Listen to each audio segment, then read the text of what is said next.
Hello, I'm Nikki Starr. Welcome back to my channel, and today I have come to you fresh-faced and we're going to do Alexa Dunn's writing and makeup tag. You're also a little bit more zoomed in on my face than normal, which is a bit weird. I'm going to throw my hair up because otherwise it will just get in my way, and then we will start with some questions. A nice weird looking bun. That'll do. So the first step and the first question is about primer. I don't actually use primer. I have done in the past, but I don't do anymore. So I'm just going to use some moisturiser, so I'm just going to use the Olay Beauty Fluid. But the priming question is, what is your brainstorming process / your favourite brainstorming tip? I don't do huge amounts of brainstorming. I think we'll get to it later when we go through like how the process of outlining and stuff works. But I think one of the things that I did when I was very new to writing that was really useful is when you come to doing character profiles, part of my brainstorming process used to be, I don't think I do it anymore, but it used to be that I had a series of kind of questions that I would ask. So I'd almost sit down with the character and I'd have things like their political views if they were in this world, if I'm not doing contemporary. What's their view on like recreational drugs? What's their view on anything? And you can have like a long list of them. And that used to help me really get into characters' head spaces, because that's the thing that I struggle with a lot, is trying to be in someone else's head that isn't mine. The other tip for that is quite useful is if you use the Enneagrams or Myers-Briggs, if you have any inclination towards these, because it basically gives you almost like a little framework of how somebody else would react in certain situations, particularly the Enneagram, because it's based on like someone's sort of grounded fears and desires and what they'd push towards and push away from. So I use those in certain scenes. So having those as like brainstormed beforehand, so that when I come to a scene where I really need to know what they're going to do, I have a little bit of preparedness. Question 2 is foundation. So I'm going to use the L'Oreal Infallible 24-hour fresh wear and a sponge. I think this is the Eco Tools sponge. I bought it a couple of days ago. And the foundation question is, are you a gardener or an architect? This is the pantser-planter debate. I like the gardener and architect. I think I prefer it to the idea of a pantser or plantser, or what's the other one? Planner. In terms of my process, I used to be like a hard pantser. 100% when I was a kid. I used to just write with no real idea of what I was doing and just hoping for the best. I apologise if I'm looking over there as well. I'm using my phone as my mirror, which probably isn't the best thing. I'm going to end up with makeup that looks slightly odd, but it'll look good on camera. So I used to 100% could not write an outline. If I wrote an outline and then wrote, it felt like I had spoiled the book for myself. And because there were no surprises for me, I didn't want to write it anymore, which is something I've heard a couple of times from other people, so I don't think it's unusual. As I've got older, I do vague outlines, but I know that I don't stick with them 100%. So I do zero drafts, but by zero drafts, I do a very, very, very basic outline beforehand of just what I think I'm going to want to do, so that if I get stuck, I have something. Then I kind of run through my zero draft, changing a bunch of things, playing around with a bunch of things. And then for my first draft, in between the two, I read through my zero draft and I get like a full outline of what I want my first draft to look like now that I've had a kind of play around. So I would say I'm somewhere in the middle. I kind of do outline, but it's vague and it's very changeable. And I don't spend a lot of time on the outlines because I know they're going to change. I probably could do the outlining. I probably could spend a lot more time on outlining, and I probably would stick to it more if I did, but it's not my favourite thing to do. So not that drafting always is. But. So number 3 is concealer. I'm going to use the Collection Lasting Perfection concealer. I feel like I should zoom in a bit. Can you tell I'm not used to doing this? I don't know if it's got colour. Oh yeah, in Fair. My foundation as well, if anyone's interested, is in number 15. Basically, I picked the lightest. So the concealer question is, love revision or hate it, and what is your revision process? Now, I am in the midst of the first real revision I've ever done. Like, this read through of the Space Pirates is going to be the first kind of starting point. So I don't actually know. As I said, when I was a kid, I used to just write for the sake of writing, and I never revised it. I had a couple of friends and we had a writing forum, and I used to just post it up for people to see. I never revised any of it. I just kind of kept posting. And then when I came to writing sort of NaNoWriMos and things, usually my revision process, if I had one, was a rewrite. So my Space Pirates 1 has been rewritten a number of times because the original zero draft is very, very different from where it is now. A lot of my revision process just basically was rewriting it. I would not recommend as a strategy. So with this series now with the Space Pirates, I am looking at trying to come up with a process. So at the moment I'm just rereading through them because I can't remember what I did, and I'm making loads of notes. And what I'm thinking my plan will be is to go through the notes and questions that I have and then try and build it in. I'm not entirely sure what I'm going to do, so I might come back to this question in a couple of years' time and tell you what my actual process is. But at the moment, the process is evolving and slightly non-existent. Question 4, and also I love how so far, I haven't actually read ahead, so far all of the steps are actually the order I'd be doing this in, which is lovely. Number 4 is powder. So for powder, I'm going to use the L'Oreal Infallible Magic Loose Powder in translucent. No idea what's magic about it. It's pretty good, but and the question for powder is endings. Do you write chronologically or start at the end? Do you know when you start? And do you prefer happy endings or bittersweet? I have to write chronologically. I can't do anything else. I don't know why. So I will always zero draft and first draft in a particular chronological order. Because I slightly outline, I have an idea of roughly where my endings go, but I hate writing them. I hate writing endings, particularly like the after the final like climax happened, that kind of relaxing down portion. Can't write that for the life of me. I tend to know roughly what I want for a finale before I start, but not to a huge level of detail. Usually it'll be they overcome this person or they get this thing or vague, rough kind of like, but like the actual nitty-gritty of how they do the thing, I never know. I have to come up with that as I'm writing. When I'm reading, I much prefer happy endings. When I'm writing, I quite like a bittersweet one. And I think particularly with this series, I'm trying to make it so not all the books have a perfectly well-rounded happy ending because it doesn't feel realistic for what they're going through. So there are a couple of books. I think the one I'm reading at the moment is probably the one that's going to have this. There's probably a couple of them, I think, where there's a little bit of a bittersweet ending to them. And I feel like that also just feels more satisfying in some respects in this kind of series. If it always has a perfect ending and it's not episodic in its series, it feels a little bit weird. Next we're going to do eyebrows, which is going to be a struggle because I might have to zoom you in a bit more. You might end up a lot closer to my face. I am going to use the Soap and Glory Archer eyebrow thing. It's supposed to be like a felt tip pen on one side and a sort of up and downy kind of thing on one side. Again, I've only bought it a couple of days ago. It's not going to be my normal dramatic black eyebrows, but I think that might be quite nice today. So the eyebrow question is titles. Do you come up with them before you start, during or after, and is titling your work important to you? No, not at all. It's never been important to me. I used to have to do it, as I said, when I started, I was posting on a forum, you had to put something up. Sorry, I'm going to be looking at me the whole way through doing this. I had to put something for a title up, but I never really put much stock in it. And they're never titles that I would ever publish any work under. So my current books don't have titles. Even the series title is a project name.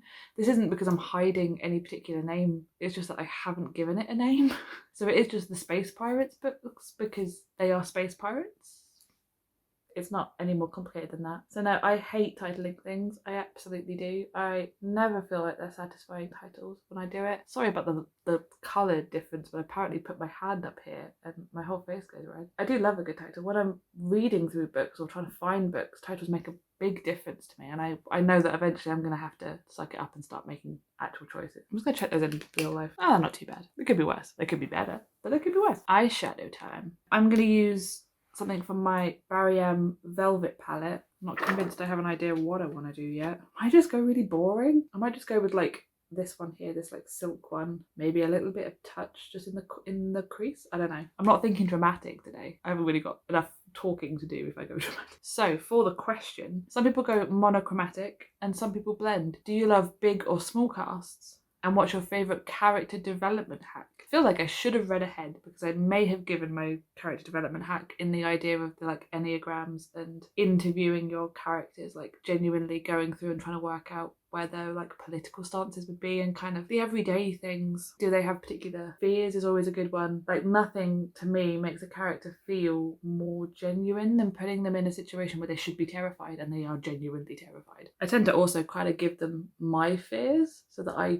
can really write it. I'm quite lucky in that respect in that I have lots of So one of my characters in this book has got, I'm not massively claustrophobic, but I definitely feel it sometimes, and I have kind of put that in because it's quite interesting for like a pirate-y thing. There's quite a few times they're in small spaces. It kind of allows that character to have a little bit of vulnerability and to have the kind of friends around them kind of work with them, which is nice. But in terms of casts, I'm not sure entirely how to answer this, because by default a series tends to end up with a big cast, whether I intend it or not, just because it's going on for so long and we're meeting so many people. If we're talking about complete preference, I think I prefer smaller casts. I think I like writing just a few people and their kind of interaction. I tend to skip over a lot of people. So in this series, I've obviously got a load of people they meet on the way. I'm doing flashback scenes for all the characters, so we're seeing a lot of their like families and friends. So I've got a lot of them, but a lot of them aren't that fleshed out, which I need to work on, because I think my mind just jumps to the important characters, and like my crew isn't massive, and I think I like that.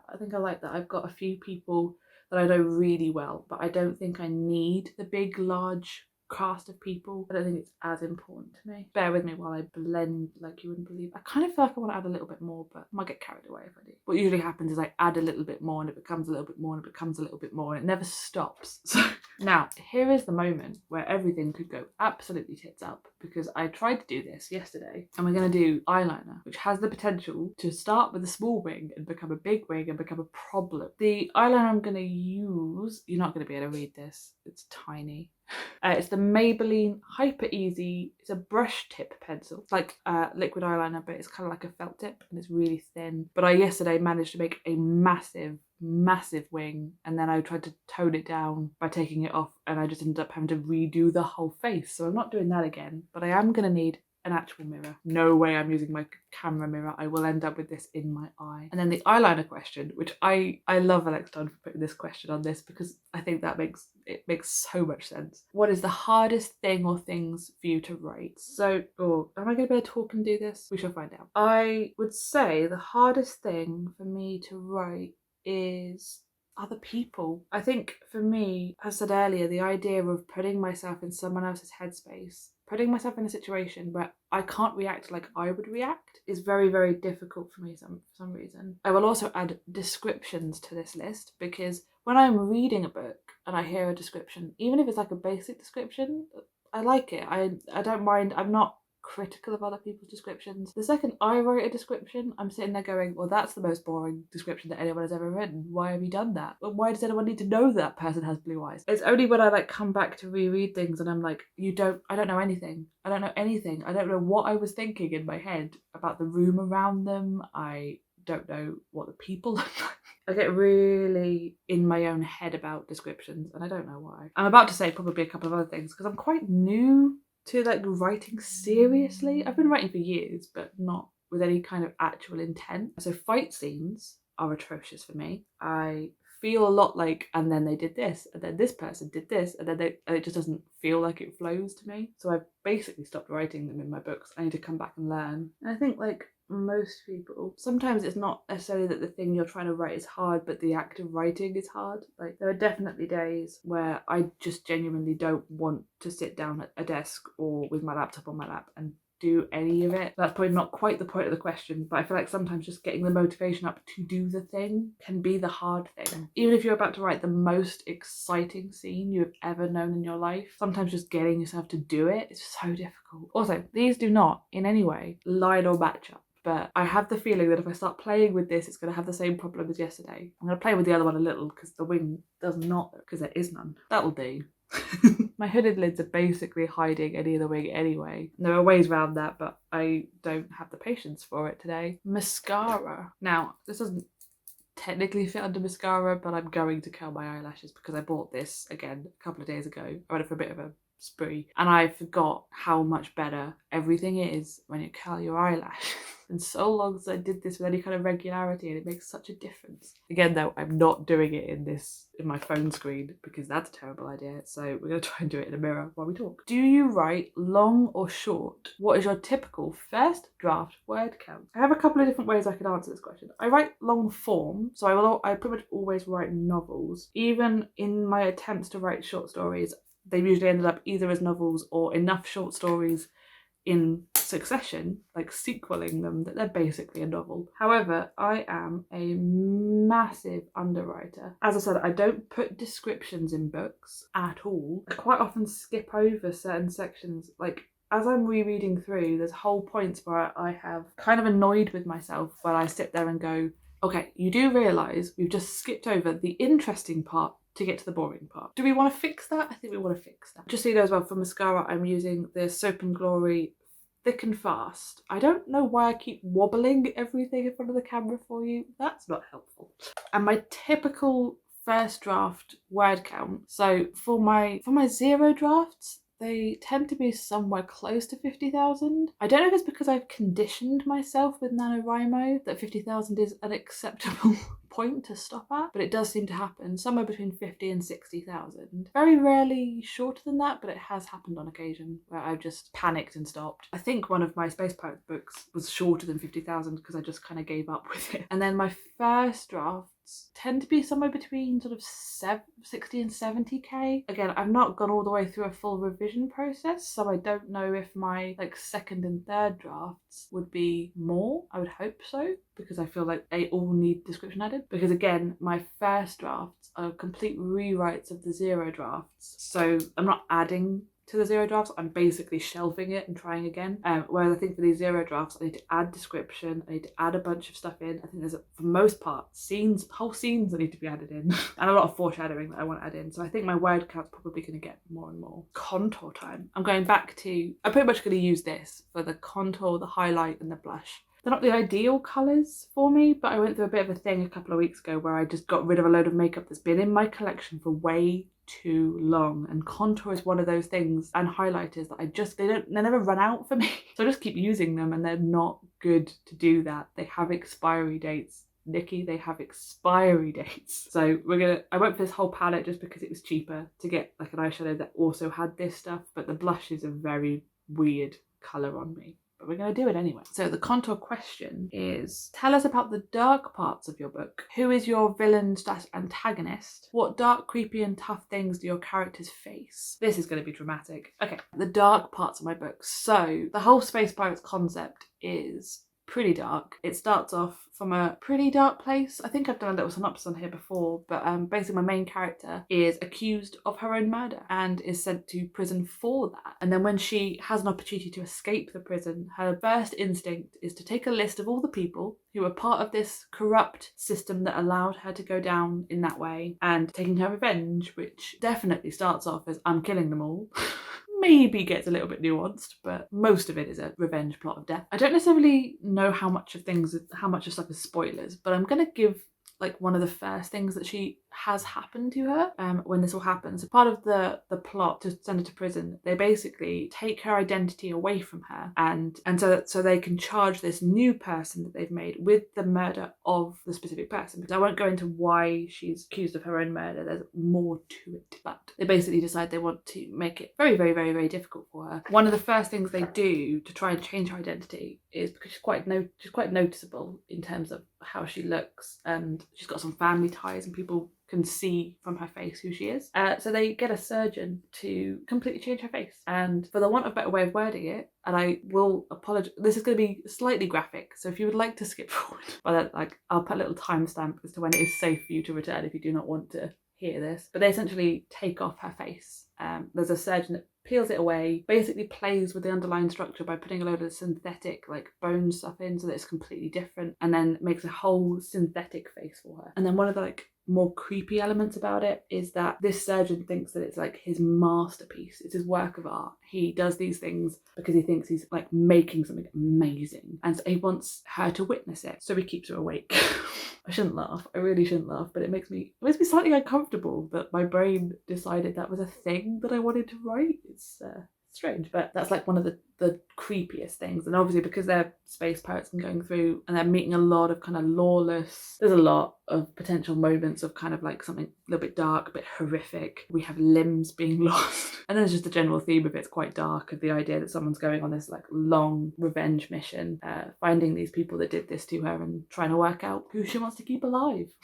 Right, it's time for some blush, and I am going to do the cardinal sin and use the same brush for my blush and my highlight and my contour. It's not what I used to do. I used to have separate ones, but I feel like, and I could be wrong, I feel like it blends it in better if there's a little bit of the contour still on this. Don't ask me why. The question is, who are you most scared to share your work with? This stuff comes out, I barely tapped this and it comes out so strong, and I'm gonna look like a Barbie doll for a while now. Who am I most scared to share my work with? I am scared to share my work with anyone, period, end of sentence, everyone. But the person I'm probably most scared, or the people I'm most scared to share it with, is probably my family. Mostly because the main character, a lot of the people involved in what happened to her are familial relations, and I have this like background fear that people that are related to me are going to read this series and think that I hate my family, and I don't. I really don't. My family are amazing, but she basically goes around attacking her family a bit, and that doesn't sound like the kind of thing that you want to share with the rest of your family. And also there's, like I said, there's some really dark bits in there, and I don't necessarily know if I want people that are that close to me to know that my brain is capable of coming up with these things. Oh god, how is that so different to that? Why is that one okay and that one, well, I say okay, it's not great, but that one is just trash. Oh, it looks better in real life than on the camera. That wasn't the plan. So I'm a little bit worried that people are gonna read through it and be like, okay, there's something wrong with her.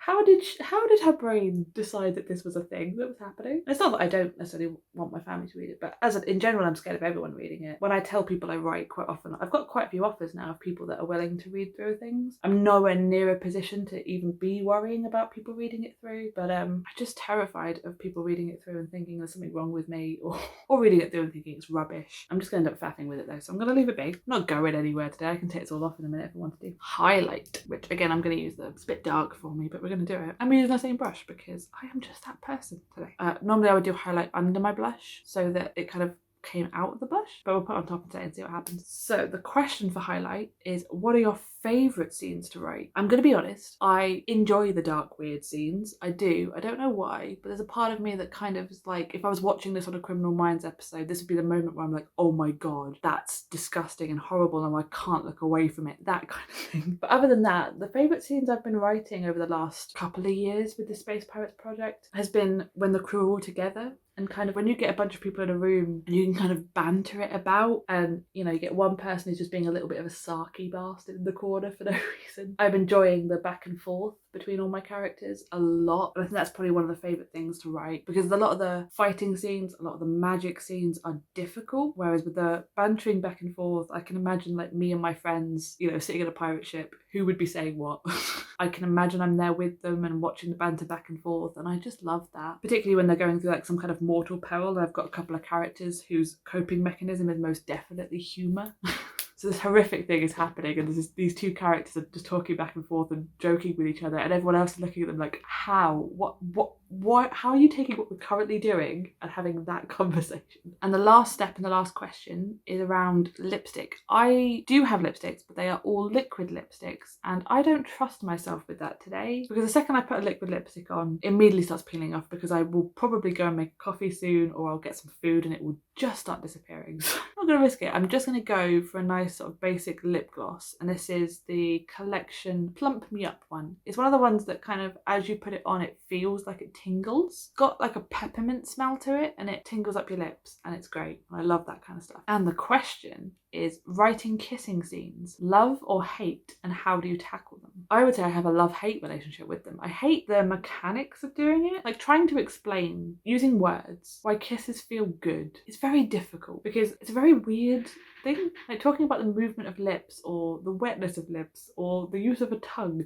It's very difficult to do in a way that doesn't feel really cringy. But having said that, there is nothing better than a slow burn romance that I've been working on for a long time, and like there's been like maybe a couple of near misses, or there's just been like flirty eyes across the room, and then like it happens and they kiss, and you just like get this like rush of like, yes, like I know I'm making them do this, but I love it. And for established relationships, I think having a kissing scene in set places can mean so much for the characters. Like even if it's just like particularly with my space pirates, even if it's just one of them is leaving the ship for something, and there's just like kiss of you might not come back, or something might happen to you, or even just like the small kind of kisses of I'm gonna head off to another part of the ship and do this thing now. There's just something for me of having those kind of smaller, quick kisses. That feels like how a relationship actually is. Once you've got over the big flourish of the first kiss, most relationships then sort of build on them with these kind of smaller, and in some cases I'd say that the smaller kisses can even be more meaningful,